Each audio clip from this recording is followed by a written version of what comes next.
Direto da redação, você ouve agora o podcast Outra Visão. Apresentação, Paulo Cunha.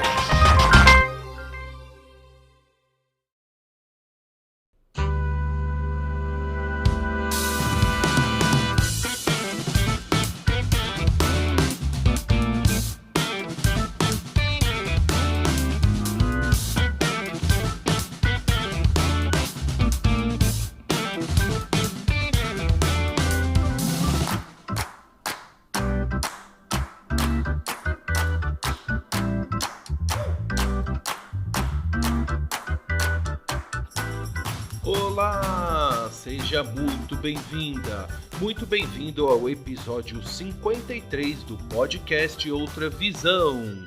Eu sou o Paulo Cunha, o Paulão, e falo da redação da Outra Visão Comunicação em Belo Horizonte.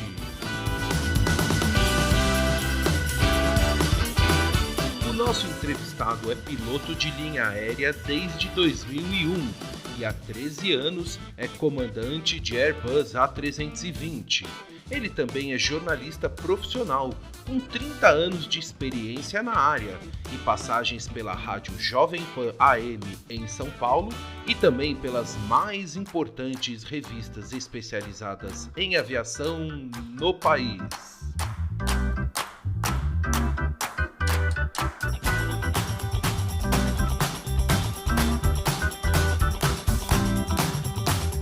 Apaixonado por aviação desde a infância, o nosso entrevistado é um especialista no assunto antes mesmo de se tornar piloto de linha aérea.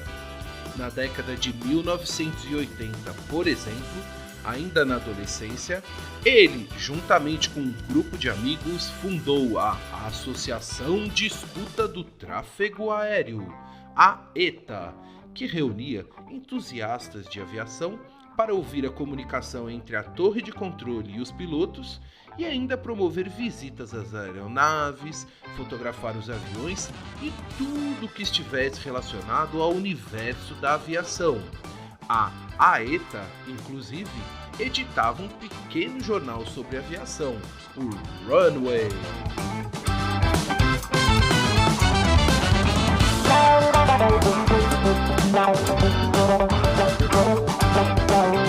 Durante a nossa conversa, ele revelou como nasceu a sua paixão pela aviação, contou suas vivências como repórter setorista de aeroporto na rádio Jovem Pan AM, relembrou histórias da AETA e das revistas onde trabalhou, falou sobre o início da sua carreira como piloto de linha aérea e sua trajetória na aviação comercial.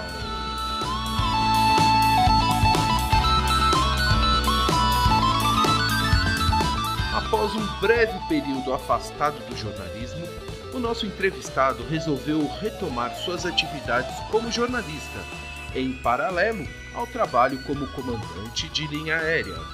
Foi então que, em 2018, ele criou o seu canal no YouTube, o ASA Aviation Space and ATC, onde realiza entrevistas, promove conversas e debates com profissionais da aviação e também apresenta reportagens sobre aeroportos, segurança de voo e manutenção, entre outros assuntos.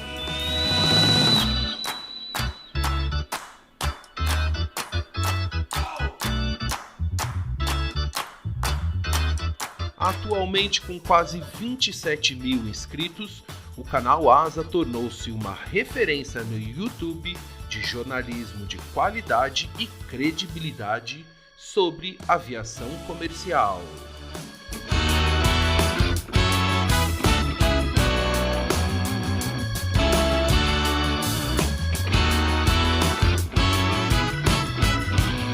E é com muita alegria que recebemos neste episódio do podcast Outra Visão, que está pronto para decolar, Robert Swedling, o Captain Bob, o Robert, o pai da Ana Paula, do Philip e do Peter, que eu sei tem muito a nos ensinar e várias histórias para contar.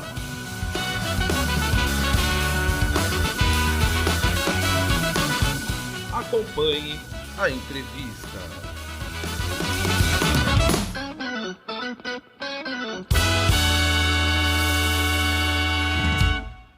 Alô, Robert Zwirlinger. Tudo bem com você, Robert? Tudo bem, meu amigo. É um prazer estar aqui contigo no seu podcast. Robert, seja muito bem-vindo ao podcast Outra Visão. É com muita alegria que eu te recebo aqui para a gente bater um papo bem descontraído.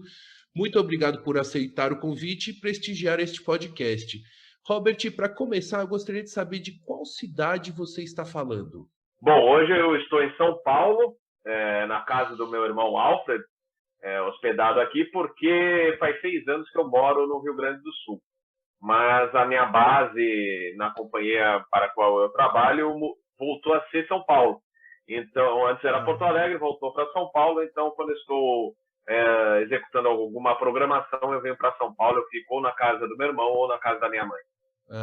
Que legal. Ô, Robert, você, no seu canal Asa, você sempre começa os episódios fazendo a fonia de aproximação em algum aeroporto. A gente poderia começar esse episódio aqui se fazendo uma fonia aqui com aproximação em Confins aqui, só para fazer uma brincadeirinha aqui? Qual voo que você quer? Vamos o voo que você está comandando, é o que você que manda, é um Congonhas Confins, vamos dizer. Então, como hoje eu tenho um canal, né, o canal Asa, eu vou fazer o Asa 001. Legal. Torre Confins, muito boa noite, é o Asa 001, estabilizado na final ILS da 16. Asa 001, Torre Confins, livre, pouso, pista 16, vento 160 graus, 10 nós, ajuste 1013. Asa 001. Positivo, 1013, o ajuste está livre, o pouso, pista 16, asa 001. É isso aí. Então agora já estamos bem aqui para começar a nossa conversa. Robert, eu gostaria de saber assim, como nasceu a sua paixão pela aviação? Me conta um pouco dessa sua relação com a aviação, as influências, pessoas que foram importantes para despertar essa paixão pela aviação. Bom, eu comecei a gostar de aviação, acho que eu tinha 4 para 5 anos. Estava viajando com a família, que a história é longa, né? Meu pai era americano, na realidade austríaco, naturalizado americano, e a gente costumava fazer viagens para os Estados Unidos. E num dos voos, quando a gente começa a ter memórias ou registrar algum sentimento, foi justamente a bordo de uma aeronave da Panam, e aí nascia a minha paixão pela aviação. Paralelamente, meu irmão, que é 4 anos mais velho, também já apaixonado por aviões, acabou também me influenciando para a gente ir para o voo, né? Quer dizer, ele foi para a terra, ele trabalha em terra e eu trabalho no cockpit. Robert, antes então da gente decolar e eu te perguntar mais sobre a sua carreira na aviação, eu gostaria de embarcar no jornalismo, que você é jornalista formado pela FIAM em 1991, né? Inclusive nós somos colegas da mesma faculdade, não do mesmo ano, e você trabalhou durante muito tempo na Rádio Jovem Pan em São Paulo, que é uma rádio super importante, escreveu durante muitos anos nas mais importantes revistas de aviação do país, na Flap, Avião Review, Aero Magazine. Robert, por favor, você poderia compartilhar com os nossos ouvintes aqui do podcast Outra Visão um pouco sobre a sua história e trajetória no jornalismo? Bom, o jornalismo nasceu, na realidade, com uma tarefa que eu tinha na Associação de Escuta do Tráfego Aéreo, que era uma associação que reunia entusiastas da aviação e nasceu na década de 80, quando inauguraram o Aeroporto Internacional de São Paulo Guarulhos, 20 de janeiro de 85. E criamos uma associação de entusiastas e a gente sentiu a necessidade de elaborar um jornalzinho artesanal que se chamava Runway. E aí eu comecei a datilografar esse jornal. Primeiro naquela máquina Olivetti bem antiga, depois na máquina elétrica, bem no finalzinho das edições, eu já comecei a trabalhar com computador. Mas a grande maioria das edições foi feita na máquina elétrica, na antiga máquina elétrica de escrever, né? E aí começou a nascer aquela paixão pelo jornalismo. Paralelamente, em 87, eu querendo viajar de avião, eu fui conhecer o Carlos Spagatti, da Flap. Eu falei, Spagatti, eu costumo tirar um monte de fotos de aviação, de aviões no terraço de Guarulhos e tal. Eu queria fazer uma troca. Você me coloca nos voos inaugurais, nos voos de demonstração, e eu vou te passando as fotos. E ele topou na hora. E aí eu comecei também a redigir notas para o Spagatti, depois fazer textos um pouquinho mais elaborados, e aí, inclusive, contei com a ajuda do meu amigo Panda Betting, da Panda Aviation. Ele dava umas dicas também na parte escrita para entregar textos para o Spagatti. E aí chegou a época de fazer a faculdade. Naturalmente, acabei seguindo para o ramo de jornalismo. Depois de formado, eu fui convidado para trabalhar como repórter setorista da Rádio Jovem Pan nos aeroportos de São Paulo, porque o pessoal já me conhecia da época da ETA, os repórteres, por exemplo, o Luciano Dorim, que hoje está na Band, o Amorim Filho, que foi da Rádio Bandeirantes, era o grande repórter do aeroporto.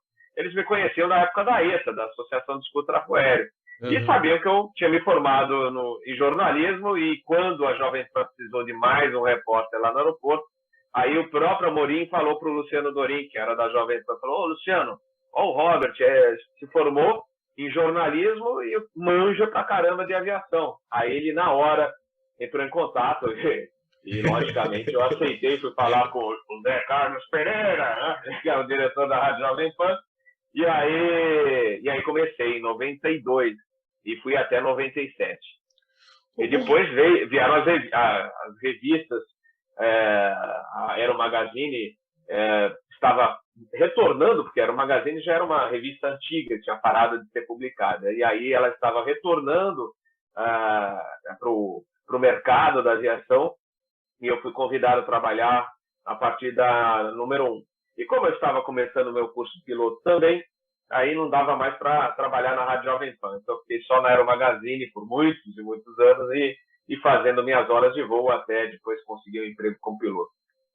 Ô Robert, uma curiosidade, o que é setorista de aeroporto? Explica para a gente, para os nossos ouvintes, assim, porque essa função, vamos dizer, na rádio, ela hoje não existe mais. Como é que era seu trabalho? Porque seu escritório, então, como jornalista, era no aeroporto, né?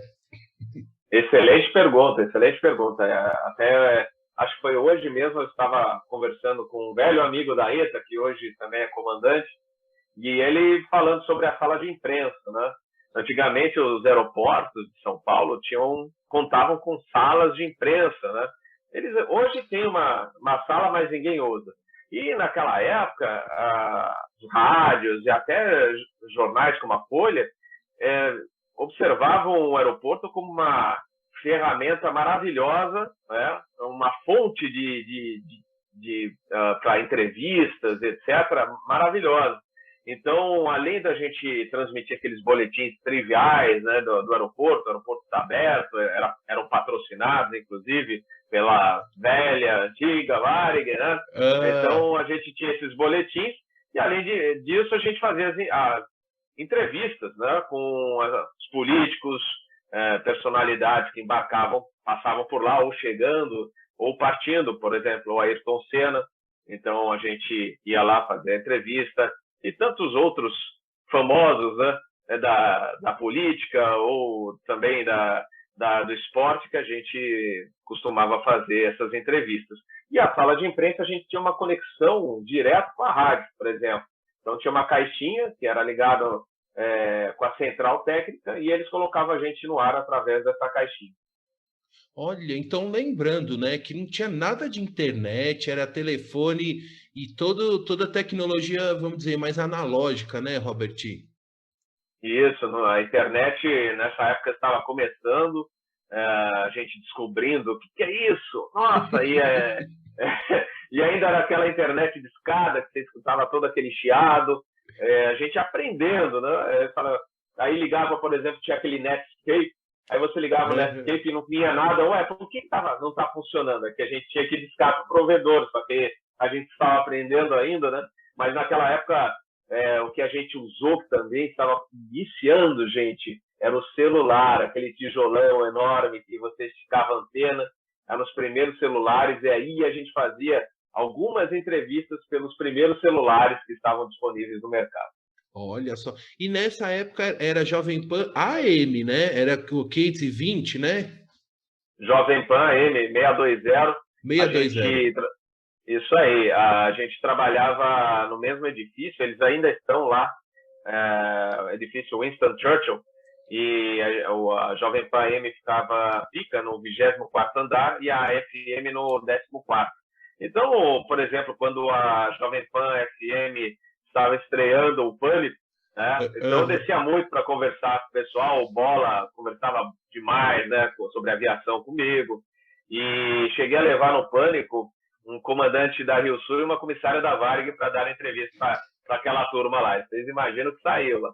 Nossa. Ô, Robert, tem como você, assim, relembrar uma comunicação que você fazia com a rádio, assim? Estou aqui direto de Congonhas. Como é que era, mais ou menos? Tinha um padrão, assim, essa sua comunicação com lá o apresentador do programa? Tinha alguma marca registrada sua, assim, na sua entrada na rádio? Aliás, era engraçado porque hoje o Robert Swirling é Captain Bob, né? E ficou um apelido bem legal. Mas na Rádio Jovem Pan, o José Carlos Pereira, que era o diretor, falou: bom, qual que é o seu nome? Eu falei: é Robert Swirling. Quer que mude alguma coisa? Não, vai ser esse mesmo, acabou. E olha, por exemplo, os locutores todos acertavam esse sobrenome complicado, todos, não tinha um que errasse, né? E dependia do programa, né? Por exemplo, o Show da Manhã, da Jovem Pan, existiam outros tipos de programa que a gente podia entrar um pouco mais descontraído, que o próprio locutor puxava a conversa. Mas naqueles boletins triviais, a gente só ficava na escuta da rádio e aí vinha a vinheta do aeroporto. E agora, as informações do aeroporto, o oferecimento Varig, acima de tudo você. E aí você já entrava rasgando. O Aeroporto Internacional de São Paulo, Guarulhos, está operando por instrumentos. Aí como eu já sabia, conhecia a aviação, aí eu colocava mais umas informações adicionais que a maioria dos ouvintes não entendia porcaria nenhuma, mas quem era piloto curtia, então eu falava até o ajuste de altímetro, eu falava: opera a pista 09 direita, o ajuste de altímetro 10 no 3, HPA e tal. E aí fala assim, e como era boletim patrocinado, eu tinha que falar assim: um voo Varig 861 procedente de Nova York já chegou, e o próximo é o 731 de Roma. Aí também passava as condições, né, de se tinha atraso ou não. Esse era o boletim trivial. E depois eu fiquei 5 anos na rádio, comecei a me soltar um pouco mais e fiz algumas transmissões bem legais. Teve uma gravação que ficou muito famosa, porque eu estava nesse dia, estava em Congonhas e Maluf estava chegando de uma viagem do exterior, num 727 particular, de um amigo árabe dele, e o Covas que foi receber o Maluf lá no aeroporto.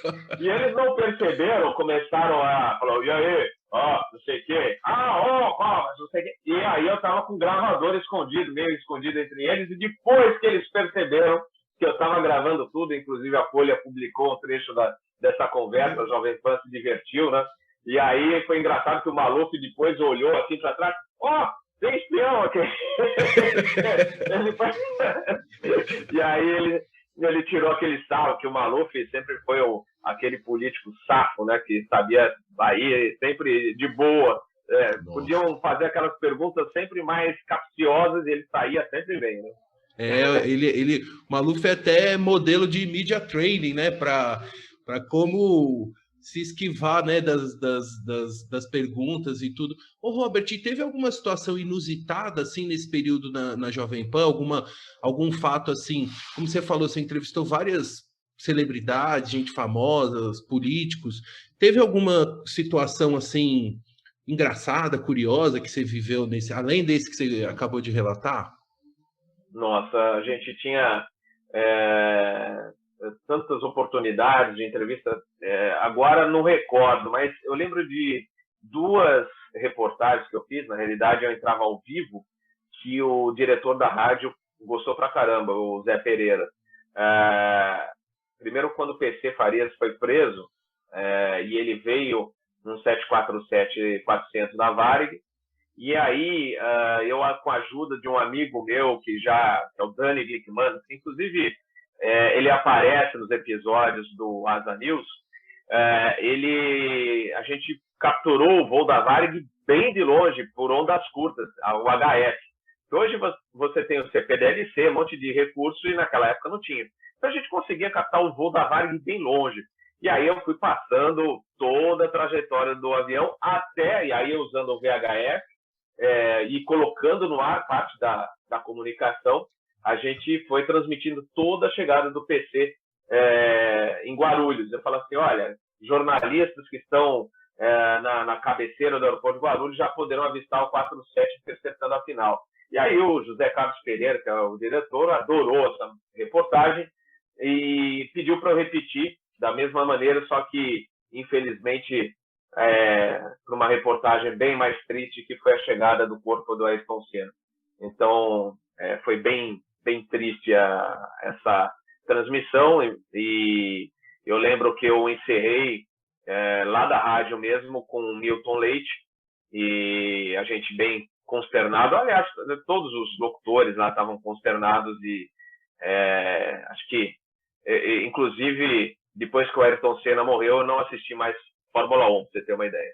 Olha, então quer dizer, essas suas transmissões, elas além de serviço de utilidade pública, você prestou serviço para os nossos próprios colegas jornalistas, né? Antecipando a chegada dos voos e, enfim, para todo mundo já se posicionar, né? E lembrando que hoje você até consegue fazer uma transmissão do próprio avião, né?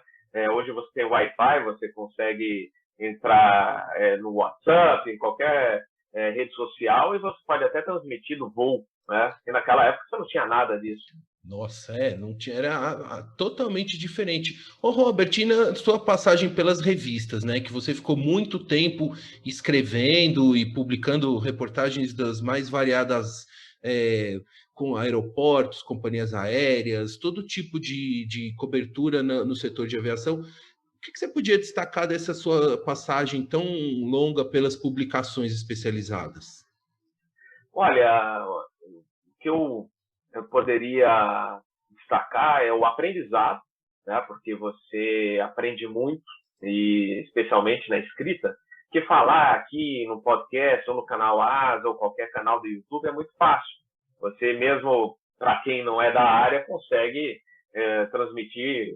Se já nasceu para isso, tira de letra mesmo quem não é formado em jornalismo, né? Mas na parte escrita eu aprendi muito e fiz muitos conhecimentos na área que são importantes, né, para o aumento da cultura aeronáutica, né? Especialmente eu lembro da Aero Magazine, fiz diversas reportagens interessantes em cabines de aeronaves. Nossa, voei muito de Varig no cockpit, então hoje eu sou um piloto de linha aérea, eu aprendi muito nessa época.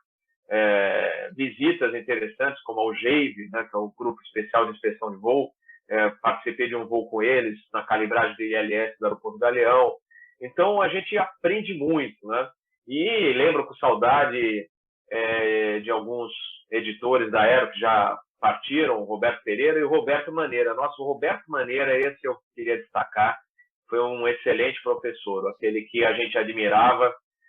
Ele tinha uma experiência enorme no jornalismo, e aí a gente decidindo o título de uma reportagem, e aí ele ficava olhando assim, pensativo, e às vezes ele soltava uma assim, ele me chamava de Robertinho. Robertinho, o que você acha desse título? De repente, com 2 ou 3 palavras, parecia que estava o texto inteiro escrito naquelas 2 ou 3 palavras. Então, era fantástico. Ele tinha uma capacidade enorme, né, como jornalista, experiência, e ele realmente foi um grande professor. Spagatti, sensacional. Aliás, hoje ele me ligou para bater papo. Spagatti, a diferença do Spagatti para as outras revistas tal, é que o Spagatti é um cara entusiasta da aviação acima de tudo. Ele curte a aviação, né? Então é um diferencial. Ele pode, de repente, colocar uma reportagem com 20 páginas, só com fotos e textos, só para uma matéria assim, uma matéria de história, mas eu quero 20 páginas, eu quero explorar as fotos, tudo que tiver de arquivo, e isso ele faz muito bem. Então, também, o Spagatti sempre me ajudou muito, né, desde o começo, na área de jornalismo, e também um aprendizado enorme com a equipe dele, que está lá, né, desde aquela época, de quando eu comecei, em 87, estão todos lá. Gente muito experiente, então você tem uma infraestrutura na editora invejável, né? E o Spagatti, que curte pra caramba a aviação, e se você não deixar, você vai até meia-noite batendo papo e tomando café, né? Então, o Spagatti também é sensacional, né? Nesse quesito, né? De ser entusiasta e de gostar de falar sobre o assunto. Ô Robert, e como jornalista, você teve acesso e oportunidade de visitar lugares e fazer coberturas que mesmo como comandante, de repente, não tem acesso, né? Não é? Te abriu também portas que só para um jornalista, muitas vezes, elas são abertas, né? É verdade, é verdade. Eu lembro, por exemplo, que na Boeing, já visitei a Boeing 3 vezes. Oh. E olha, aqui entre nós, eu nunca visitei Airbus. E voo Airbus há 16 anos. E ainda não, mas você vai, em breve. Mas você tem uma ideia, as 3 visitas da Boeing surgiram graças à revista Aero Magazine. Então, foram reportagens interessantes. Uma foi um prêmio, inclusive, que a revista ganhou, Prêmio Santos Dumont, de jornalismo, e aí a gente seguiu com um grupo de jornalistas para visitar a Bombardier e também a Boeing. Então, foi a primeira vez que eu fui na Boeing, foi nessa ocasião. Depois fui buscar com a Rio Sul um 737-500 novinho, de fábrica, né? A gente fez Seattle, Miami, Manaus, Rio de Janeiro. E a terceira vez foi para buscar o 737-700NG, né? Da Varig, só que esse aí eu acabei não vindo com a aeronave, porque era tanta burocracia, papelada que demorava. Chegou a um ponto, olha, não vai dar para esperar, e acabei voltando em voo comercial normal, mas acabei visitando de novo a Boeing. Agora Airbus, ainda estou devendo essa visita e, olha, não falta vontade. Imagino. Ô Robert, você falou sobre a Associação de Escuta do Tráfego Aéreo, a ETA. Você poderia explicar um pouquinho para os nossos ouvintes o que foi a ETA, quando foi fundada, o que vocês faziam, esse grupo de amigos? Você pode só dar essa geral, assim, esse resumo? A ETA foi criada em 85, porque quando inauguraram Guarulhos, também a gente contava, que hoje não tem mais, com um bom terraço panorâmico. E aí começamos a frequentar regularmente o terraço. Eu, por exemplo, ia em Guarulhos praticamente todos os dias. Eu vinha eu terminava minhas aulas, almoçava, pegava o ônibus e ia embora para o aeroporto.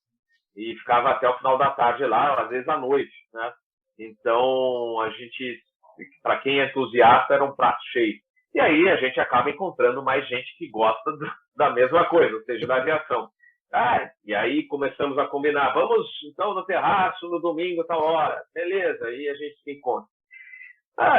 Surgiu um clube, né? O clube, na realidade, era clube de escutadores de pilotos de avião, no início, né? Uma coisa assim, bem lançada assim.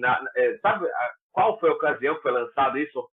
Não oficialmente, mas eu diria que, olha, agora realmente tem um clube, na transferência dos voos domésticos de Congonhas para Guarulhos, porque o aeroporto foi inaugurado em janeiro, só que não transferiram os voos domésticos, foram transferidos meses mais tarde. E aí a gente estava no terraço para variar, fotografando.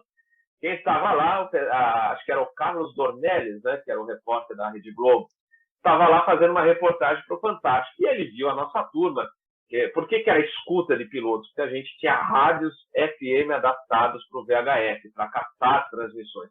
E ele, como bom repórter, achou, pô, que legal.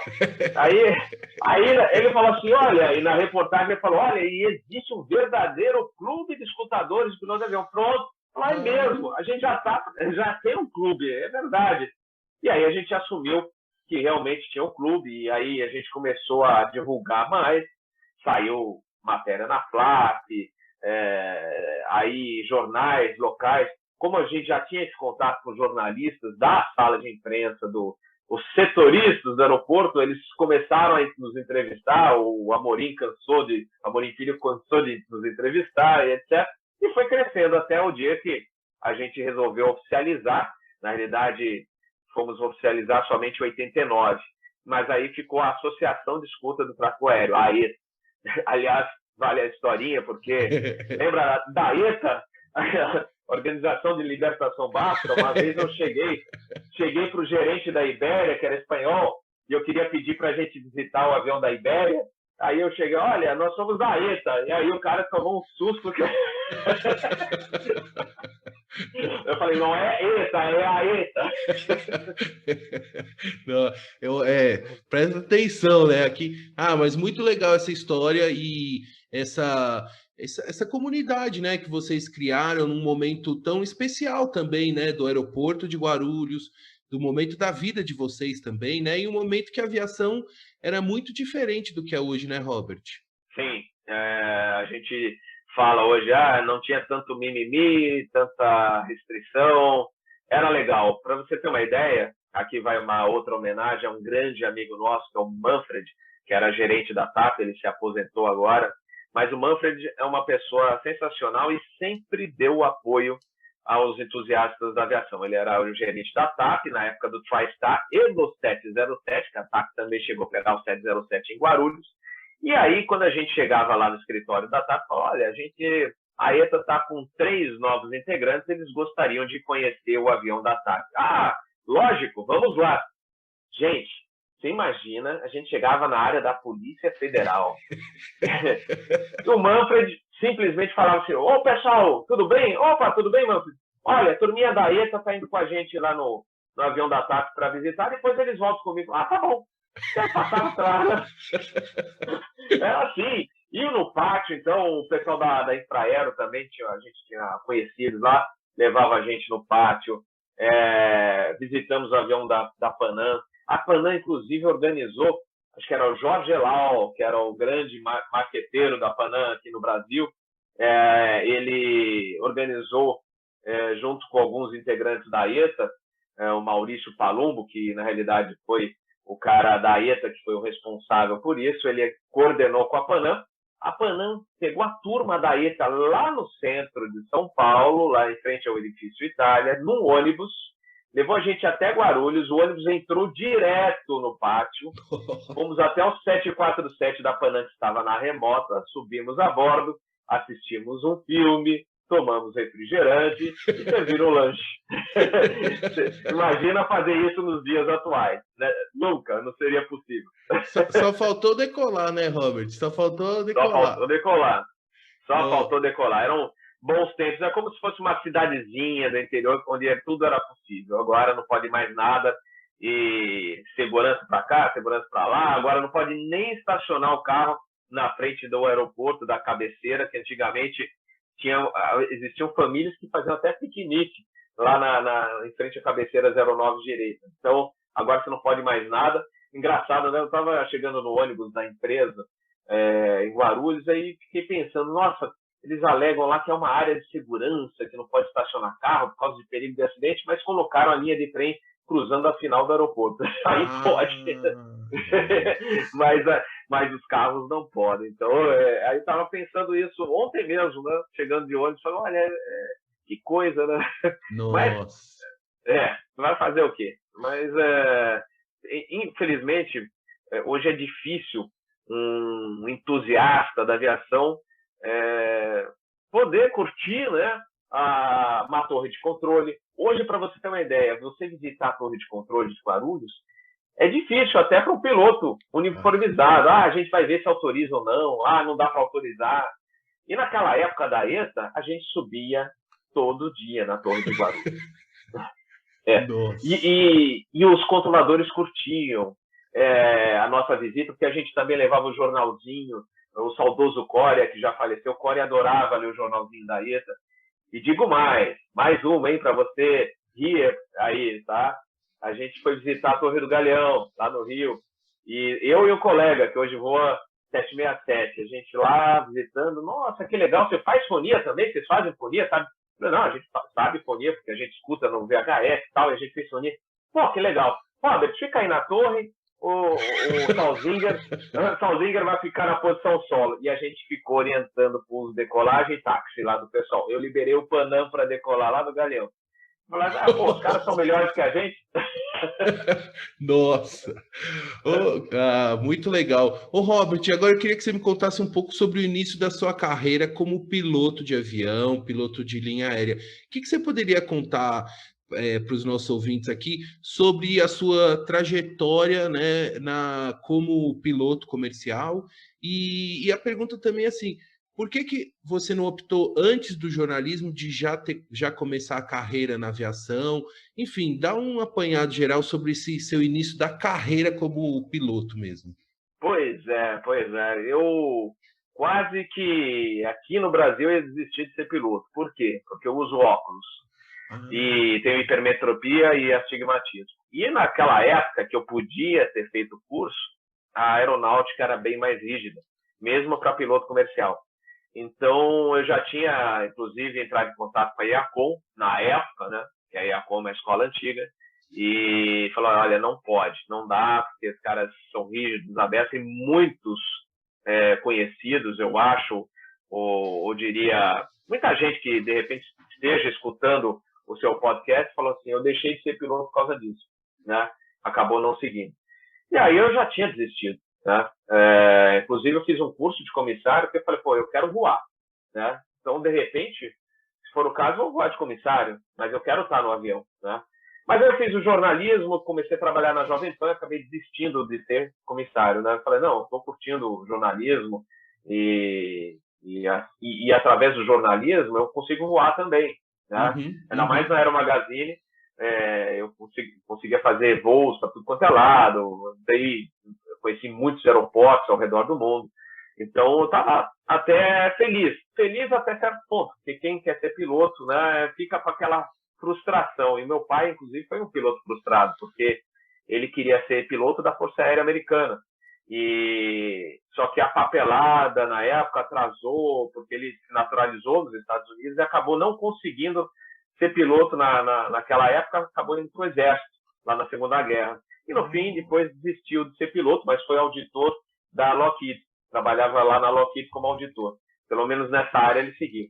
Mas eu já estava até meio que desencanado, e aí, trabalhando já na Rádio Jovem Pan, a gente tomava muito cafezinho lá no diner do aeroporto de Congonhas, e aí conheci o Francisco Zeckman.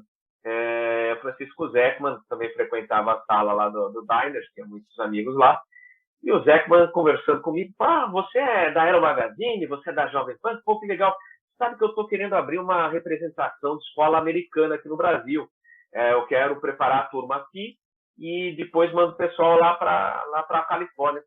Que legal. Aí eu expliquei, né? Eu queria ser piloto. Falei, olha, eu acho que lá nos Estados Unidos você pode. Aí, então eu vou fazer uma viagem para lá, faço a matéria na escola que ele queria representar, que era a Command Aviation, e fui lá em Santa Ana, na Califórnia. E aí eu cheguei pro pessoal da escola e falei, escuta, aqui eu posso ser piloto? Porque como eu tenho cidadania americana também, falei, qualquer coisa eu começo a voar aqui, né? Aí falou, olha, vai na FAA e faz o exame médico. Falei, caramba, quero só ver quanto tempo que eu vou levar para fazer esse exame médico inicial. Aí falou, vai nessa clínica aqui, e aí, sabe quanto tempo levou para fazer o exame inicial? 3 horinhas só para fazer o exame inicial. E olha, eu pedi para o pessoal, falou, dá para fazer o exame de primeira classe? Que o meu objetivo é ser piloto de linha aérea. Não adianta eu ser piloto privado. Não, mas você não é nem piloto privado então, mas eu quero saber se eu posso ser piloto de linha aérea. Fiz em 3 horinhas. E aí o médico ainda falou assim, um dos médicos falou, parabéns, seja bem-vindo, você vai voar, não sei o que é. Falei assim, olha só, aí quando eu voltei, eu estava de férias na Jovem Pan nessa época, mas já estava trabalhando para a Aero Magazine. Quando eu voltei das férias, tomando um cafezinho lá em Guarulhos, já com meu objetivo de ir embora para os Estados Unidos, fui tomar café com o comandante Luiz Rogato, né? E na época era comandante da Varig. E aí ele virou para mim, Robert, mas será que precisa ir embora mesmo? Olha, fiquei sabendo que parece que o ASP deu uma reduzida nas manetes lá, eu acho que está mais tranquilo. Ou será? Aí eu falei, bom, vamos lá. Como eu era da Aero Magazine, eu conheci o Décio Correia. Décio, o que você acha? Décio Correia, eu conheço o pessoal lá, acho que de repente está mais tranquilo, eu vou lá com você, vamos ver como é que são as coisas e tal. Chegou lá, mas olha, ele só deu um alô, mas nada que fosse necessário, né? Não existia isso, nunca existiu no ASP, mas ele foi mais como um apoio psicológico, se pudesse correr. Mas falar, vai tranquilo que, olha, eles estão super tranquilos agora com o exame médico, e realmente fiz o exame para PP inicialmente, e passei. Aí comecei aquela correria, eu estava com 24 para 25 anos, atrasado, né? Mas aí foi uma corrida, usei o dinheiro da Jovem Pan e da Aero para pagar as horas de voo. Aí depois meu pai acabou me ajudando um pouco, porque como eu estava atrasado, eu não podia perder muito tempo, precisava, senão eu ia ficar mais velho. E aí corri atrás, tirei todas as carteiras, aí veio a crise, mais uma das crises, né? Então, 98, passou 99, nada, fazendo hora de voo aqui, hora de voo lá, e finalmente, no ano 2000, chegou a prova da Varig. E aí eu falei com o pessoal lá, mas o que vocês pedem? Não, só as carteiras em dia, e aí você faz a prova, né, que era uma prova como se fosse uma prova de PLA, né, que eles fazem, né, faziam no DAC, e aí depois tem toda a sequência para seguir, teste, entrevista técnica, né, psicológica, exame médico e tal, e depois o simulador, o Jet Trainer, que a gente fazia em Porto Alegre. E aí fui passando. Aliás, vale destacar que eu queria tanto esse emprego, né, da Varig, que a gente criou um grupo de estudo para fazer a prova. A gente fez, inclusive, na IWM, pedi alguns professores, a gente pagou aulas particulares para o nosso grupo, para a gente fazer essa prova. A gente foi muito bem colocado. Depois, quando chegou eu tinha que fazer a entrevista, né, que era com a psicóloga, eu contratei a professora psicóloga, né, Ana Paula Moreira, né, que inclusive hoje participa de alguns episódios do canal Asa. E ela, na época, ela foi psicóloga da Varig, e depois ela saiu da Varig e começou também a dar cursos para quem queria passar na entrevista da Varig. Então a gente eu fiz essa passagem com ela me ajustou, porque a gente acha que tá indo bem, aí ela fala, não, tá tudo errado. Então, aí ela me ajustou, né, para essa entrevista, passei, aí exame médico, eu tava morrendo de medo também por causa do óculos, e etc, mas deu tudo certo, fui bem. E aí o Jet Trainer, aí acabei sendo chamado para Rio Sul para voar um Embraer 145. Aí comecei. Ô, Roberto, então quer dizer que com 24, 25 anos, já jornalista, atuando, tudo, de repente te abriu uma possibilidade de você, de fato, se tornar piloto, que é o que você tanto também desejava. Então, assim, mudou a perspectiva toda da sua vida mesmo, né? De profissional e pessoal, claro. É verdade. Mas eu continuei sempre no jornalismo, né? Na Rio Sul, por exemplo, eu fazia voo, chegava do voo e me trocava, tomava um banho, trocava, fazia uma mala, embarcava num voo de 777 da Varig, fazia uma reportagem para a FLAP. Gente, eu passava horas em Londres, não era dias, horas. Voltava no mesmo avião, né? Porque, por exemplo, essa foi uma reportagem, por exemplo, da chegada do 777 né, para a Varig. Então, precisava fazer uma reportagem para os Spagatti. Fui no avião, desembarquei, o avião seguiu para Copenhague. Eu tirei a foto do avião decolando para Copenhague, aí fui para o hotel, tomei um banho, dei uma descansada de 2 horas, voltei para o aeroporto de Londres, embarquei no mesmo avião que voltou de Copenhague, cheguei no domingo, na segunda eu estava já voando de novo pela Rio Sul, cumprindo programação. Então, era assim que eu fazia. Só que naquela época a gente tem menos idade, a gente fazia umas maluquices, né? Hoje aí fala assim, não, quero descansar, quero usar meu tempo para descanso. Não é sempre que a gente faz uma coisa dessa. Você fez um bate e volta a London, né? Para Londres e voltou. E fiz isso já para Paris também, só para fazer as fotos da pista para a Aero Magazine. Porque, assim, quando eu fui fazer a matéria do aeroporto de Paris, a gente aproveitou o voo inaugural da TAM para Paris, e aí o Roberto Maneira, que era o editor, falou, olha, eu vou cobrir a Le Bourget, e você vai lá no aeroporto e faz a matéria do aeroporto. Tá bom. Só que eu cheguei lá, consegui conversar com o pessoal, mas ninguém tinha fotos boas aéreas do aeroporto, eu precisava de fotos aéreas. Aí voltei no voo da TAM E aí, uns dias depois, eu falei assim para o pessoal da Varig, olha, fui no voo inaugural da TAM, mas não consegui fazer foto da pista, fui no aeroporto, não tem, eu posso ir com vocês para Paris? Ah, pode, tá aqui teu passe, eu ia de passe tripulante. Aí embarquei no MD-11, consegui fazer o voo na cabine, fiz toda aquela anotação que eu fazia para a Aeromagazine da transcrição do voo, tirei as fotos da pista, fui pro hotel também, fiquei umas horinhas e voltei no mesmo avião. Nossa. Ah, que legal. Ô, Robert, eu tenho uma curiosidade de saber como é que a sua formação como jornalista também contribuiu com a sua carreira de piloto de linha aérea, com todas essas experiências, vivências e contatos que você tem, que você conhece muita gente, né? Tem muitas portas abertas, enfim. Como é que é essas duas competências, né, de carreiras, uma contribui com a outra, assim? Ah, certamente. Fiquei conhecido lá pelo pessoal das empresas aéreas. Então, por exemplo, na VASP, porque da Rio Sul, lembrar que em 2001 nós tivemos os atentados, né, de 11 de setembro. Então, eu tinha entrado na Varig no ano 2000. 2001 teve todo o treinamento, um 45 simulador, os voos de instrução. E aí, né, com o atentado, começou a crise, né, na aviação, e a Varig começou, né, a dar sinais que ia para a UTI. E a primeira coisa que fez foi acabar com a Rio Sul, né? E aí, por sorte, quando a Rio Sul começou a dispensar a gente, a VASP estava contratando copilotos. Aí eu fui para a VASP.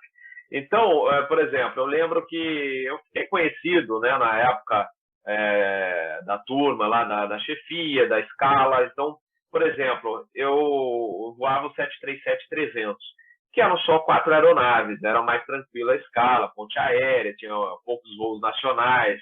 Então, eu chegava, quando eu precisava fazer uma reportagem para a Aeromagazine, eu chegava para o escalador e falava assim, ó, vou precisar me ausentar 4 dias aqui. E ele me colocava folga.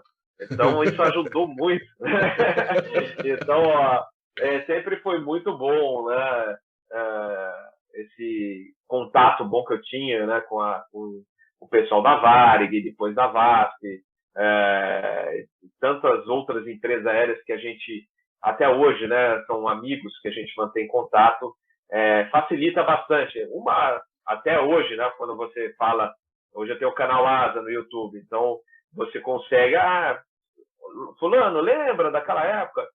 Por exemplo, uma entrevista que eu fiz, que eu acho que foi fantástica no canal ASA, bem no início do canal ASA, foi com o engenheiro Fernando Pinto, que foi presidente da Varig e da TAP, né? E é difícil hoje ele falar. E foi um contato muito bom que eu tinha daquela época, desde que ele foi presidente da Rio Sul. E aí ele lembrava de mim daquela época. Então, falei com o irmão dele, que é o comandante Souza Pinto, falei, Souza, será que a gente consegue falar com o Fernando? Vamos lá. E aí, no fim, saiu a entrevista. Então, são contatos que eu consegui daquela época que ainda hoje a gente mantém um bom relacionamento, e é bom para a gente fazer as reportagens, tá, no canal, ou se eu dia precisar escrever de novo, eu vou escrever. E depois, futuramente, eu já comecei a escrever, mas está bem lento, um livro que aí vai ser interessante a gente colocar tantas experiências, né? Inclusive, toda essa sua rede de contatos, tudo, reflete muito hoje no trabalho que você faz, claro, além de comandante de linha aérea, mas também no canal ASA, que você consegue trazer muita gente importante, né, da aviação, muita gente que fez história, que está também escrevendo história hoje da aviação no Brasil, e você consegue reunir essa turma toda, né, Robert? É verdade. Você observa, por exemplo, a gente mencionou o Dani da época da ESA, né? Então, amanhã a gente tem um bate-papo com o engenheiro Rui Amparo, né, que foi vice-presidente da TAM, hoje está na Beara. Então, são contatos que eu trago de longa data, desde as revistas de aviação, comandante Roque também, tantas pessoas conhecidas que a gente consegue reunir hoje através do YouTube, num canal de aviação, e eu sempre mantive, né, um bom relacionamento com todos, né? Então eu procurei manter esse relacionamento legal, as portas abertas, eu diria que a gente pode falar que onde você vai, você é bem recebido. Isso é muito importante, muito legal. Ô, Robert, mas você contar um pouquinho da sua época na VASP, que você voou no 737-300. Eu também voei muito ele como passageiro, viu?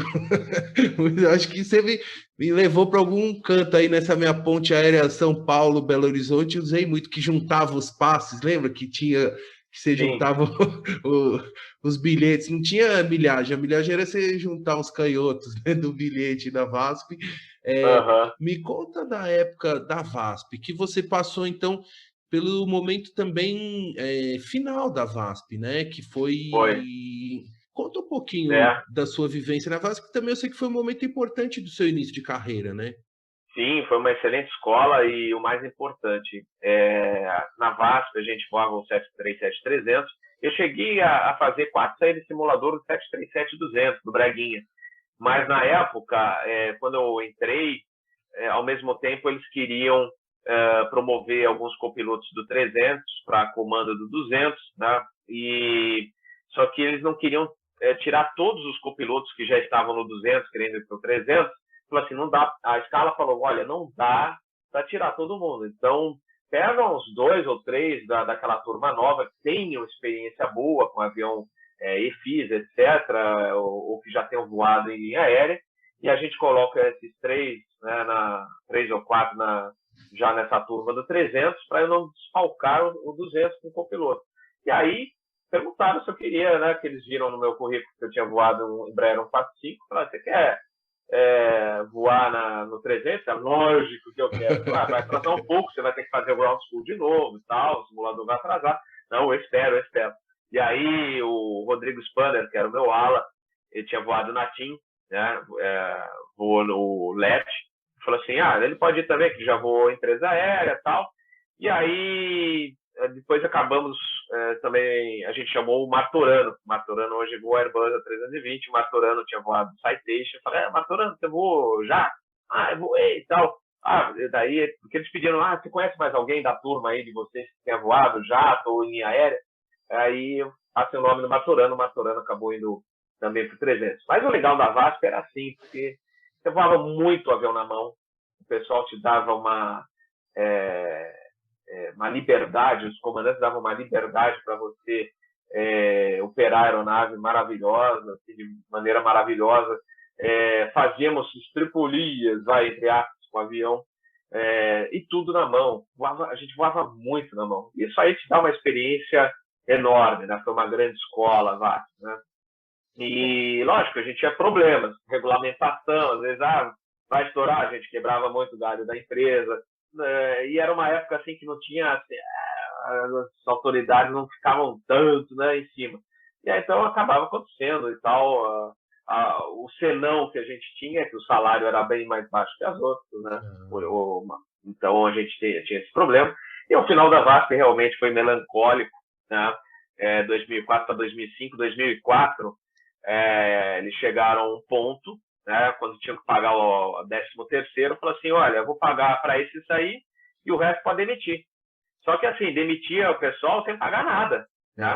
Então, eu fiquei na VASP ainda até janeiro, que foi o mês que ela encerrou.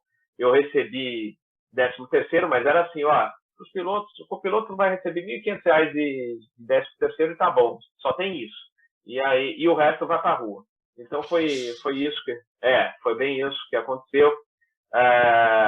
E o pior, chegou um ponto que você estava no voo, aconteceu comigo isso, a gente fazendo, por exemplo, Recife, era Fortaleza, acho que Recife, Maceió, e o voo ia descendo. Chegou em Maceió, entre o gerente da VASP lá e vem no cockpit, era copiloto, né? E fala para o comandante, não tem dinheiro para pagar o combustível. A gente está falando com o pessoal lá de São Paulo para ver se a gente pode pegar o dinheiro que tem na loja para pagar o combustível de vocês. E aí autorizaram, e a cena foi dantesca, né? Porque você via o pessoal da VASP embaixo da asa do avião contando moedinha para pagar o pessoal do abastecimento. Aí o avião finalmente chegou em Guarulhos e ia prosseguir para Porto Alegre. A gente ia descer para Porto Alegre. Falou assim, olha, o voo está cancelado porque eles vão pagar o combustível do cargueiro, não de vocês. Tá? Desce todo mundo. E foi E eu lembro, acho que eu realizei o último voo do Sierra Fox November. Eu deixei o avião lá em Manaus, e aí falou, olha, não tem previsão mais de saída do avião, e a gente voltou de Varig, e aí o avião ficou, e depois acho que o avião foi embora direto pro exterior, que a empresa de leasing levou embora. Mas foi bem esse o final. E aí, por sorte, né, parece que as coisas ajudam, né, quando Deus quer ajudar, ou está escrito, acontecem as coisas. Por exemplo, quando a Rio Sul colocou a gente de licença, a VASP estava chamando. E quando a VASP encerrou a operação em janeiro, né, aí a TAM chamou. E eu entrei, fiz toda a seleção em fevereiro. Então, desemprego, assim, desempregado mesmo, né, foram poucos meses na realidade, de pouco dinheiro em conta, né, porque depois a gente já começa a receber um salário, então sempre eu consegui me salvar, né, mas a gente sabe, infelizmente, na VASP, eu soube de funcionários de terra que se mataram. A VASP acabou, não pagou mais nada, eles tinham dívidas, e teve alguns funcionários que se mataram quando a VASP parou de voar, e eles deram de ombros, né, como a gente fala, não estavam nem aí para a situação de como iam ficar os empregados. Nossa. Ô, Robert, aqui caminhando para o nosso final, eu queria que você contasse para os nossos ouvintes. Eu tenho duas perguntas. Primeiro, saber o que é voar na mão, que você falou. é, e também eu queria que você contasse um pouco assim. Eu sei que você há 16 anos é comandante, né, do A320, uma aeronave maravilhosa, super tecnológica. Eu queria que você também contasse como é que é a rotina de um comandante de linha aérea, como é que é o seu dia a dia, até para compartilhar aqui com os nossos ouvintes que muitos não são, né, do universo da aviação. Então, assim, queria saber o que é o voar na mão e como é que é a rotina de um comandante de linha aérea, até para, né, nós, como passageiros, entendermos, assim, a dinâmica de um profissional da aviação. Bom, voar na mão é voar sem piloto automático. Então, você ficar mais livre, né, a gente pode dizer hoje que, devido às restrições operacionais de segurança, que hoje é tudo monitorado em prol da segurança e até por causa de seguro, porque o seguro quer saber, o piloto opera nesse aeroporto, se operar, e o seguro fica mais caro. Então, assim, ele tem muito disso, né? Então, às vezes você vê operação engessada nos dias atuais, que na Rio Sul, na VASP, como copiloto, eu fazia qualquer coisa, pousava na pista auxiliar de Congonhas, que hoje já não pode operar mais jato comercial lá, operava em pistas curtas. Fazia um sobrevoo em Foz do Iguaçu, assim, né? Não, esse aí eu nunca cheguei a fazer, mas eu estava na companhia de um comandante gaúcho uma vez, que assim, foi bem engraçado, assim, o Killing, ele que hoje está na China, falou assim, Robert, tu te importa se eu passar em casa para dar um alô? Não, por mim tá ótimo, quanto mais voo panorâmico fizer, melhor. E aí, antes da gente pousar em Porto Alegre, a gente fez uma passagem baixa onde ele morava, né? Olha. E se você for lembrar, antigamente o comandante chegava assim para os passageiros, né? Por exemplo, voo da Transbrasil, a gente está chegando em Buenos Aires, em Porto Alegre, e eu queria fazer uma homenagem ao Aeroclube de Belém Novo, que é onde eu me formei, etc, né? E a gente sabe, os caras, quando chegavam com passageiro e tudo, faziam passagem baixa. E o passageiro curtia, não filmava e não tinha YouTube para colocar, ou celular para gravar. E hoje, assim, o pessoal brinca, não, são os mimizentos, porque assim, olha que absurdo, tal, ninguém pode fazer nada de fora do padrão, que tem sempre alguém de olho, né? Então, na época da VASP e da Rio Sul, a gente tinha liberdade. Eu cansei de fazer descida pelo litoral lá em Fortaleza, passando a 1.500 pés pelo litoral, isso era permitido. Voava na mão pra caramba, como eu falei, tem piloto automático. Eu lembro, inclusive, uma vez voando noturno para Cuiabá, a gente precisou arremeter, porque tinha um avião que não tinha livrado a pista ainda, trovoado chegando à noite, tal, mas eu voando, falei assim, virei pro comandante, você se importa se a gente quiser circular aí tudo na mão? Você que se vira aí. Então, hoje já, meu Deus, visual noturno, circulando, não sei o que, tal, na mão. é tudo proibido. Então, isso aí a gente teve um aprendizado enorme, principalmente com relação à nova geração que está vindo aí, né? Então a gente, assim, pô, né? A gente fala assim, na minha época, lá, copiloto, a gente fazia isso. É mesmo? Caramba, que coisa, né? Que hoje não...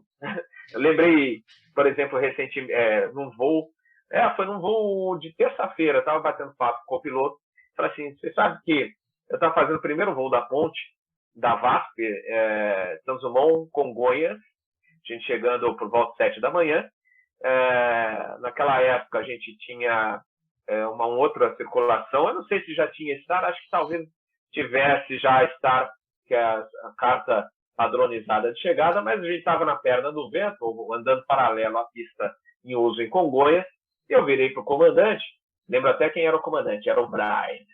Aí o Brian, posso completar o visual aqui com base para a direita? Aí ele fala assim, tem certeza? Eu falei, tenho, vamos embora? Vamos, pô, que legal. E aí ele pediu cancelamento, falou, quer cancelar e completar o visual. E o controle de São Paulo também, a turma que estava lá, porra, que legal, vamos ver. Aciona o pessoal, fala pro pessoal da torre, Congonhas, o cara vai fazer visual. Cara, eu completei tudo na mão, visual, girando base quase perto do Shopping Ibirapuera, praticamente em cima do shopping, aquela curva fechada. E olha, mais uma que a gente fazia, que o pessoal curtia pra caramba, girava a base em cima da pista. Aquela curva final, chegava, por exemplo, em Recife, tá visual propõe, cancela aí o plano para o instrumento, vamos visual. E aí você ficava de olho no vento, porque você tem essa indicação no cockpit, por exemplo, no caso do 300, né? E dos aviões modernos, você vai vendo o vento, calcula a tua curva, e aí a gente chegava e girava a base em cima da cabeceira e terminava de alinhar em cima da pista e tocava.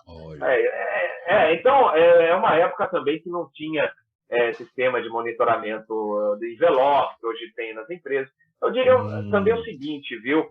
Hoje é mais seguro voar cumprindo a risca o que está previsto, por exemplo, dentro que você considera uma aproximação estabilizada. Porque você girar base em cima da cabeceira era bonito, era legal, você economizava combustível, tal, chegava mais rápido, mas dentro das regras da aproximação estabilizada não era legal. E todo mundo fazia, Varig, VASP Transbrasil, todo mundo fazia esses voos desse jeito, né? Porque não era, eu diria que não é assim, fazer uma coisa que não era segura. Não, a gente fazia isso com toda a consciência, se fosse necessário arremeter, ia arremeter. Só que a gente tinha mais liberdade de fazer isso na mão, conhecia muito o avião, etc. E você não ia ser punido. Na realidade, eles agradeciam porque você economizava alguns quilos de combustível.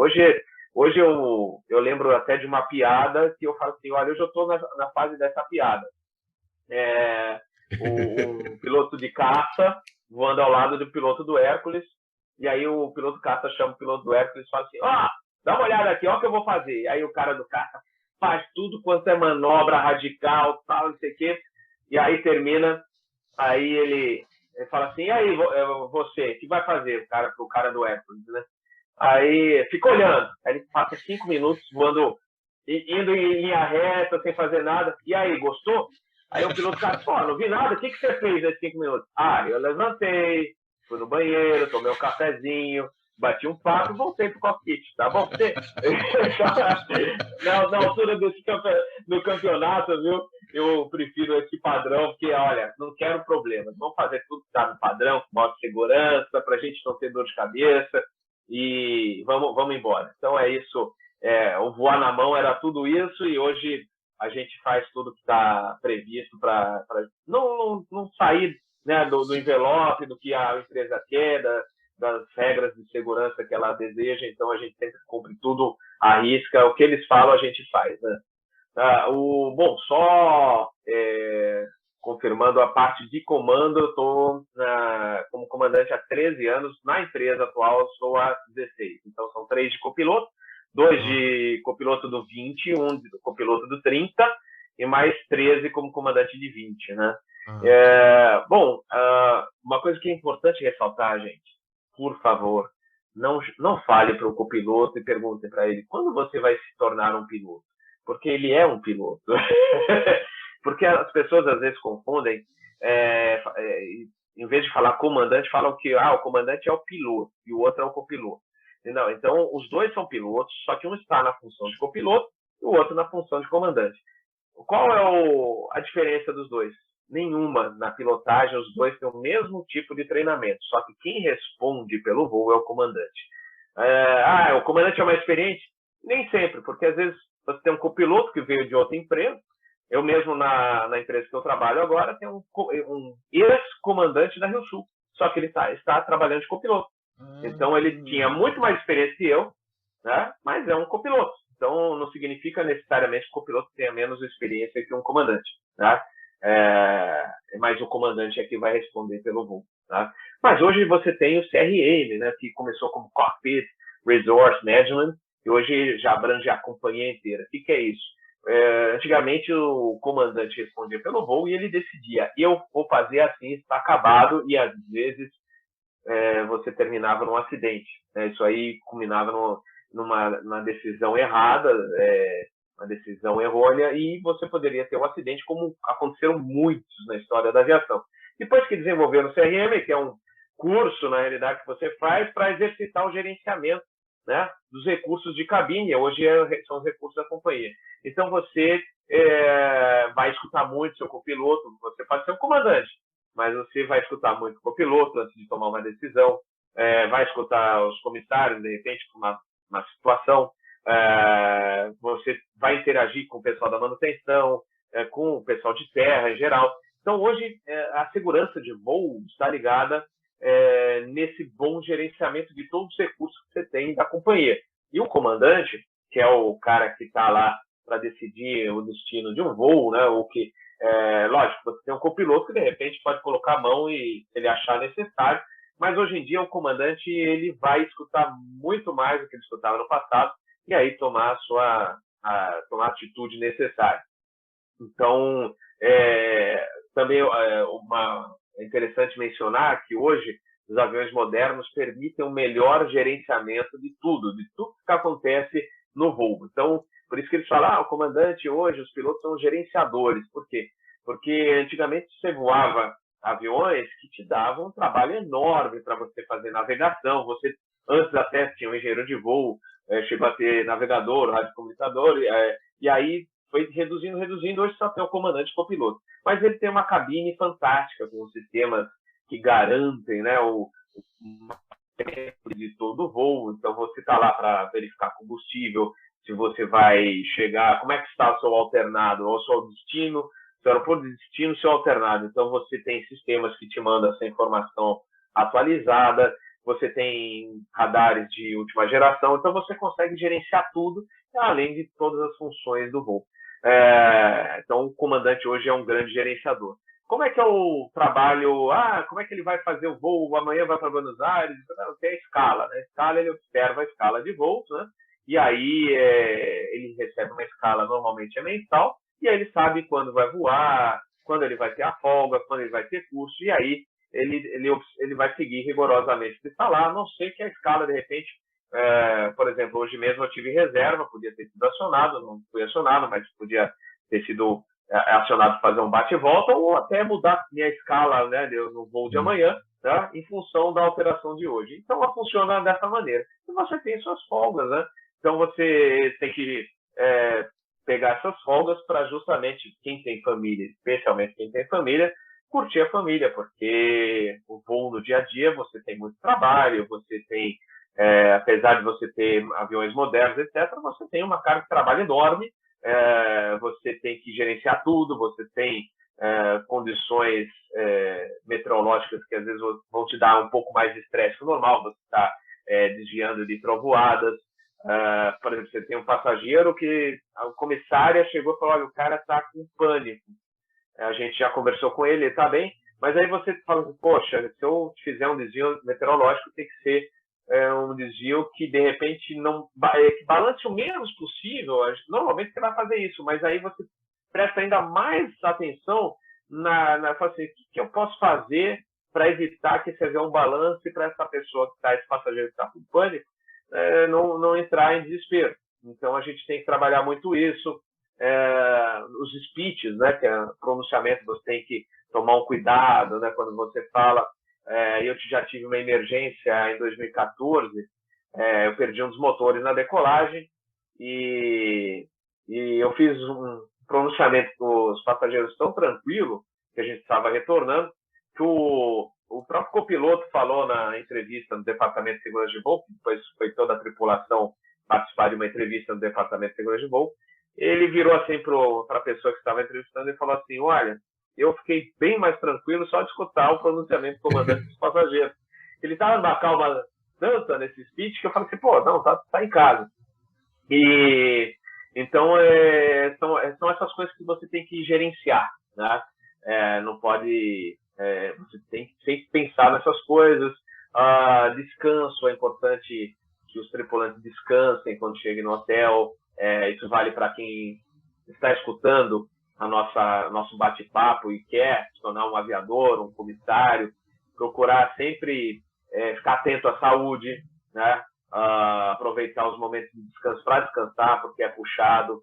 Você tem um sistema de pressurização, não parece, mas a pressurização do avião acaba, né? A gente que voa muito sempre te deixa, né? O corpo não é imune aos efeitos de pressurização, etc. Então você tem que pegar os seus momentos de descanso para descansar mesmo, né? E fazer exercícios, mesmo que for uma caminhada, não deixar a peteca cair, porque você vai, depois de uns anos, você precisa ter uma saúde boa e isso vai ajudar bastante.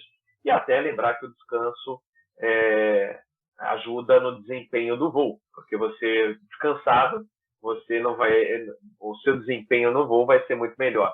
E a convivência com a família, você tem que aproveitar os momentos que você tem para realmente curtir a família e desligar do voo, né? Não deixar que o voo interfira. Às vezes é difícil, mas deixar que as coisas do voo fiquem de fora para você não prejudicar o seu bom relacionamento em casa.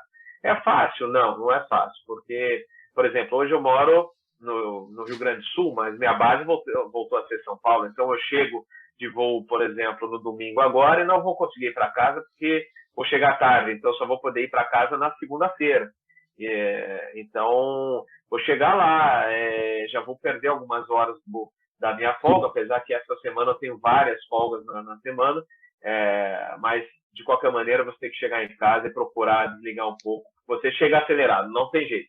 Se você chegar ainda mais no voo, você está acelerado, então tem que reduzir as manetes, modo de falar, para você não interferir no bom relacionamento em casa. E é super importante isso, principalmente também para curtir não só a esposa, mas os filhos que estão esperando você, que ficam com saudades e aí querem você mais disponível. É uma tarefa às vezes árdua, porque você pode chegar cansado, né?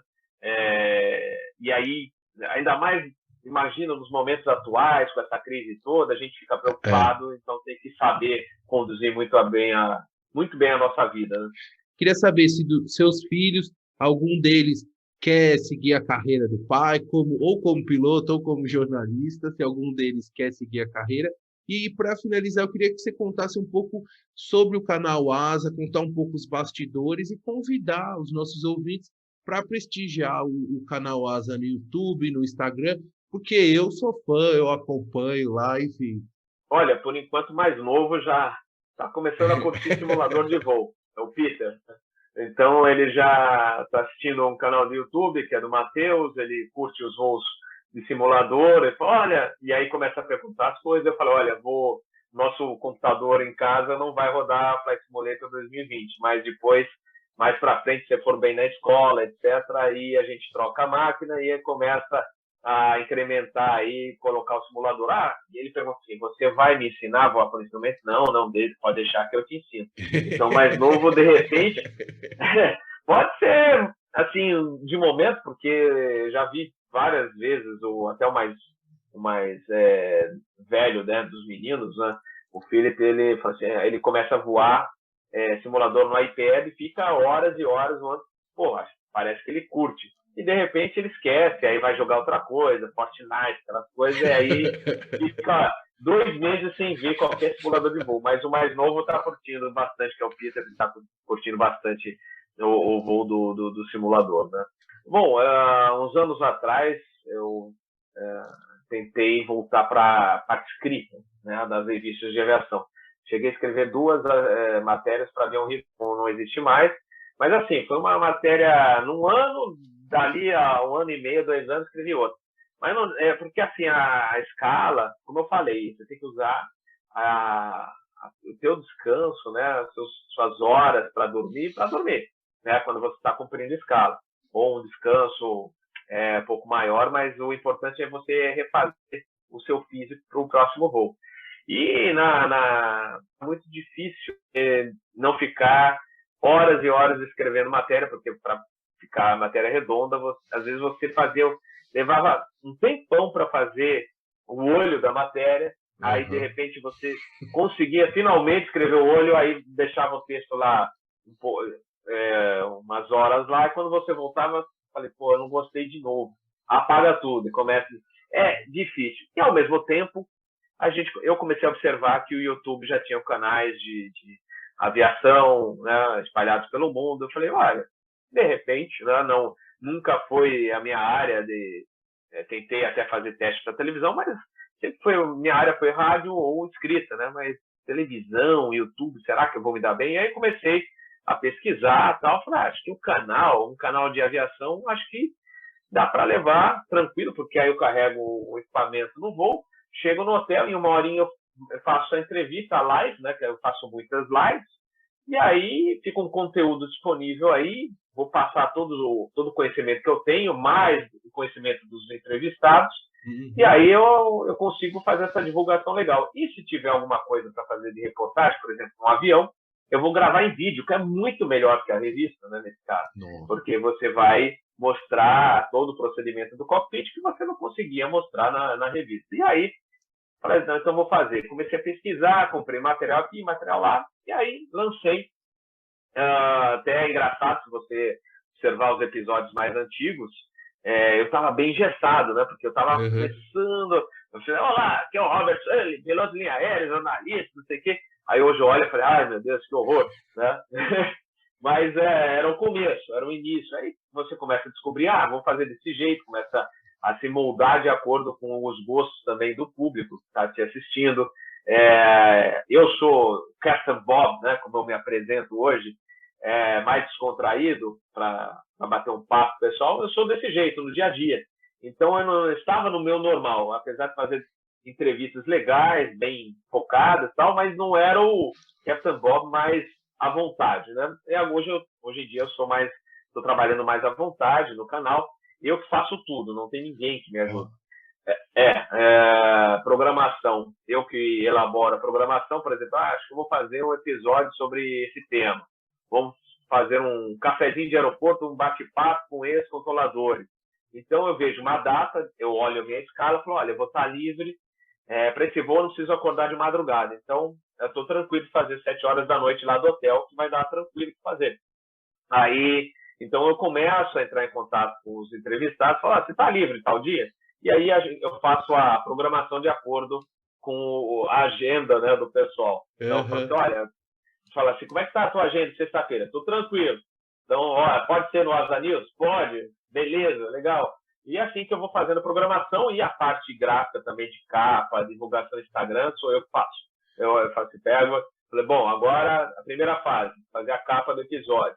Agora vamos fazer a divulgação no Instagram. E toda a divulgação no Instagram, Twitter, LinkedIn, grupos de redes sociais, eu faço sozinho. Então é um trabalhão, né? Um trampo, mas como eu gosto, né, disso, às vezes eu estou um pouco mais cansado, mas falando, não, mas agora eu quero manter a programação, não vou deixar a peteca cair, e aí eu faço os episódios, no fim sai tudo tranquilo. Então esse é o modo que eu comecei a fazer, justamente para voltar para o jornalismo, que eu estava afastado há anos, né? Devido à escala e como eu não tinha tempo de escrever, mas aí eu vi no YouTube uma excelente ferramenta para você não só fazer os episódios para entrevista, mas também quando dá oportunidade você gravar um vídeo diferente, ou na torre de controle, ou num avião, num voo, no cockpit, e aí você consegue transmitir para a galera que assiste muito mais conhecimento e a pessoa consegue ver o que está acontecendo. É assim que funciona, poxa, eu não sabia, pensei que era desse jeito. Então é muito legal E uma coisa que eu gosto no YouTube é que você faz a sua programação. Porque antigamente, mesmo na revista, você fala assim, você tirava as fotos, fazia a matéria, entregava lá para o editor, e quando você via a matéria pronta, ué, cadê essa foto? Ah, não achei interessante. Pô, mas essa é mais importante? Ah, não, mas eu não tinha achado legal essa. Eu falei, mas era a foto mais importante. Então, no YouTube você coloca o que você quer, você edita o vídeo do jeito que você quer, a entrevista do jeito que você quer. Então é super legal isso aí. E para quem quiser assistir o ASA, canal, porque a ASA Aviation Space ATC, na realidade o nome do canal seria Cafezinho de Aeroporto. Só que aí eu fui ver, já tinha um cafezinho de aeroporto. Falei, e agora? Aí fiquei pensando, como eu quero um dia que esse canal cresça, de repente chega no exterior, eu falei assim, deixa eu achar algo que o brasileiro curta e de repente no exterior eles consigam entender também. Então, aí eu falo, pô, ASA, Aviation Space ATC. ATC é Air Traffic Control, controle de tráfego aéreo. Então, pô, se eu colocar ASA de Aviation Space ATC, o pessoal do Brasil chama de canal ASA, o pessoal do exterior vai ver Aviation Space ATC. Então, quem quiser visitar no YouTube é youtube.com/ASA Aviation Space ATC. Então, esse é o endereço do YouTube, www.youtube.com/ASA Aviation Space ATC, tudo junto. No Instagram também, @ASA Aviation Space. Então, vai conseguir chegar lá. E o Twitter pelo meu nome mesmo, Robert Swervely. Legal. Robert Sopa de Letrinhas. Né? Então, Captain Bob, na descrição desse podcast, eu vou deixar todos os seus links para os nossos ouvintes acessarem aqui. Robert, eu gostaria primeiro de parabenizar você pelo seu trabalho super legal no jornalismo, que é uma referência para mim como jornalista, e também parabéns pela sua carreira e trajetória como piloto e comandante de linha aérea. Se Deus quiser, em breve quero ser um passageiro do seu voo. Robert, mais uma vez agradecer a você por prestigiar aqui o podcast e pela confiança, né, de aceitar o convite. Também quero agradecer a todos os ouvintes que ouviram até aqui essa super conversa aqui com o Robert. E gostaria, Robert, de pedir para você deixar um recado final, uma mensagem final para a gente fazer aquele pouso maravilhoso aqui desse episódio aqui do podcast Outra Visão. Olha, eu que agradeço o convite, foi uma honra participar do seu podcast. Quando eu recebi o convite, falei, nossa, que legal, e fiquei muito feliz pelo convite. E se quiser, quando precisar também, a gente participa de outras entrevistas para qualquer outro assunto que você precisar, a gente conversa aqui com muita honra. Eu vou participar sempre do seu podcast. E o recado que eu acho que vale sempre para que as pessoas não desistam dos seus sonhos. Meu sonho sempre foi voar, passei por essa dificuldade, que era não poder voar por causa de óculos, etc. Mas, no fim, eu corri atrás. E hoje estou voando de comandante numa grande linha aérea, voando uma super máquina, que são os jatos da família Airbus A320. Estamos num momento difícil para todos, que é o momento da pandemia. Crise em todos os setores, o desânimo, assim, até muita gente com depressão, é um momento crítico, né? Mas a gente pode dizer que vai passar, a vacinação começou, vai ser um momento agora de alguns meses que a gente vai ter que se fechar de novo um pouco para que a gente consiga passar essa fase mais difícil. Mas para quem quer ser piloto, comissário, fala, poxa, mas agora com essa crise que vai se alastrar durante anos, a aviação sempre viveu de ciclos, tanto que quando eu consegui minhas carteiras, eu não consegui. Então, não desista dos seus sonhos, siga atrás, mesmo com a pandemia. A gente sabe que a gente está atravessando um momento difícil para todos os setores. A gente tem observado até pessoas com depressão, crises familiares em função de tudo isso. Mas vai passar, as vacinas estão chegando, a vacinação começou, você tem uma perspectiva melhor para esse ano. Esse primeiro semestre vai ser mais difícil, mas a partir do segundo semestre, se Deus quiser, a gente terá uma condição bem diferente. A aviação sempre viveu de ciclos, Então, já passamos por crises. Eu mesmo, quando consegui minhas carteiras, não consegui emprego logo de primeira. Precisei esperar uma crise passar para finalmente conseguir fazer uma prova numa linha aérea. Então, não desista. Essa situação vai passar. Para levar 2, 3 anos? Pode. Mas você vai chegar lá. Eu esperei bastante tempo também, né, para conseguir voar. Então, faça os cursos. Quem quiser ser piloto, quem quiser ser comissário ou seguir outra carreira, não desista agora. Faça os cursos necessários, se aprimore. Não deixe de também treinar seu inglês, que é muito importante na carreira da aviação. Aprimore seu inglês. E quem ainda for jovem, que está na fase da faculdade, etc., faça faculdade agora, pegando esse momento de crise, se for possível, pós-graduação, ou qualquer outro curso, o MBA. Faça agora, se você pretende um dia entrar na aviação, porque depois fica mais difícil. Com a escala de voo, fica mais difícil estudar, você vai ter que fazer uma EAD, não é a mesma coisa que fazer a faculdade. Então, aproveite esse momento da crise para se aprimorar. E, principalmente, não desista do seu sonho, siga em frente que você vai conseguir chegar lá. Legal. Muito obrigado pela essa mensagem final e pela ótima entrevista, Robert. Um grande abraço para você, um bom descanso e vai lá jantar, né? Um grande abraço. A comida japonesa tá me esperando aqui. Valeu, eu que agradeço. Grande abraço, meu amigo. Abraço.